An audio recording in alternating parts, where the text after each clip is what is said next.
Okay, so in this video we're going to continue on with compound inequalities, and in the previous video we were talking about solving and graphing compound inequalities, and in particular we're talking about disjunctions. Okay, however in this video we're going to be talking about conjunctions. Okay, and we talked about in the previous video how a disjunction uses a separator, okay, between our two inequalities that uses or. Okay.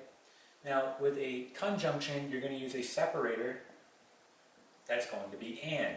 Okay. So in this particular problem, we're talking about conjunctions, and my separator between my two inequalities is going to be and. All right. So let's talk about what we need to do here. Let's go ahead and erase this. So just like the previous video, right, we're going to go ahead and solve both of these inequalities individually, and then we're going to graph. Okay. So let's get into this. Starting with this one, we're going to minus 2 on both sides. You bring down negative 2x, bring down our inequality. This gives us negative 10. And now we want to divide both sides by negative 2. Okay, so remember your rules. If you divide or multiply by a negative, you need to flip the inequality. So in this case, we did divide by a negative. We need to flip the inequality. So now we have x, instead of being greater than or equal to, it's now less than or equal to. This will give us positive 5. Okay. Moving on to our next one, we're going to have minus 5 minus 5. Okay, this will cancel and we get x is greater than or equal to. This will give us 2. Okay, so writing it together, we're going to have the following. Okay, we're going to have x is greater than or equal to 2, and right, x has to be less than or equal to 5. Okay, now that's perfectly fine to go ahead and write it like that. However, when you're dealing with conjunctions, you can actually write it as one inequality. Okay, and to do that, you're simply going to take your lower number. So in this case, 2 is less than 5. Okay, so we're going to write the following. We're going to write our least number. Then we're going to go ahead and write our variable. And notice how I'm leaving space here. Okay, and then we're going to write our greater number. So we're essentially going from least to greatest with our variable in between. So it says here x is greater than or equal to 2. So just rewriting that. X is greater than or equal to 2. Then looking here, x is less than or equal to 5. So x is less than or equal to 5. Okay, so there are two different ways you can write this. Right? We can write it like this, or we can write it as a single inequality like we have there. Okay, either way is fine. Just know that these are both the same. Okay, they're exactly the same. So once we have that, we can go ahead and graph. So let's go ahead and do that. So putting this on a number line, we have 0, we're going to have 2, and we're going to have 5. Okay, so we can see here that we're going to have both closed circles on 2 and 5. Is equal to. Now, reading this, right, if we read this right here, this says all real numbers greater than or equal to 2. So all real numbers greater than or equal to 2, that's going to be in this direction. And it also has to be what? All real numbers less than or equal to 5. That's going to be in this direction. Okay, so it has to satisfy both of these inequalities. So remember when we were dealing with disjunctions, we shaded past each one of our circles. In this particular case, we're not going to do that. Okay, we're simply going to shade in between because it has to satisfy both of these inequalities, right? It has to be greater than or equal to 2, and right, it also has to be less than or equal to 5. Okay, so if I pick a number within my solution here, so let's just say I pick 3. If I plug it into any one of these inequalities, it has to be true. So for example, if I pick 3, 3 is greater than or equal to 2. And 3 is less than or equal to 5, right? That's true.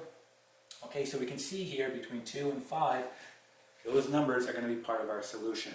Okay, so that's the only real difference here when dealing with conjunctions as opposed to disjunctions, right? We're shading in between here. Okay, all right, let's try another example. Okay, so here is our next example, and we can see that it's written as one inequality. So right off the bat, we know that this is going to be a conjunction, meaning it uses and as a separator.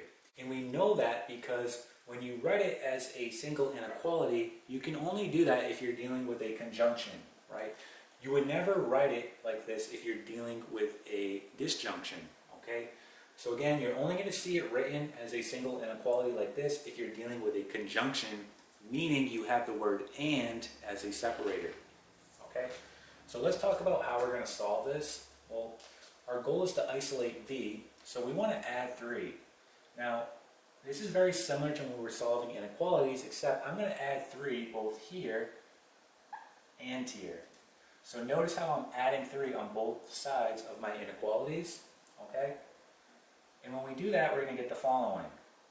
This is going to give us negative 3. Bring down our inequality, we get negative 3v. Bring down our inequality, this gives us 3, right?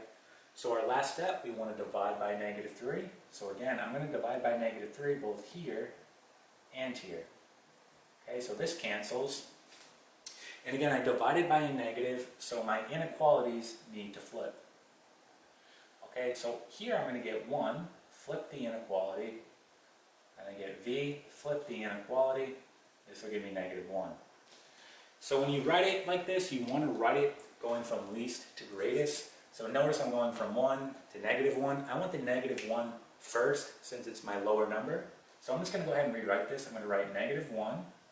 Then I'm going to write my variable, leaving space, right? And then I'm going to write 1. And then I'm just going to fill in my spaces with my inequalities. So again, looking at this, v is greater than or equal to negative 1. So v is greater than or equal to negative 1. And v is less than or equal to 1. So v is less than or equal to 1. Okay? So this is the format we want to be in. This is our solved inequality. And now we want to graph it. So remember, this is a conjunction, meaning it has to satisfy both of our inequalities, right? It has to be this and this, okay? So if you want to go ahead and write out both inequalities, you can do that as well, right? So if we were to do that, we would have the following. We'd have v is greater than or equal to negative 1, and we have the following. v is less than or equal to 1. v is less than or equal to 1, okay? So again, these are exactly the same, all right, just written 2 different ways, okay? So graphing this, we're going to have the following. Putting it on a number line, we're going to have 0, then we have negative 1, and then we have 1. So again, they're going to use closed circles because they're equal to, right? So closed circles. And now, when we shade it, again, what does this say? V, or all real numbers, right, is greater than or equal to negative 1. So that's in this direction. And it also has to be what? Well, it has to be less than or equal to 1. So that's in this direction. So our solution is going to be all these numbers in between. Okay? So again, that is solving and graphing compound inequalities, and in particular, conjunctions.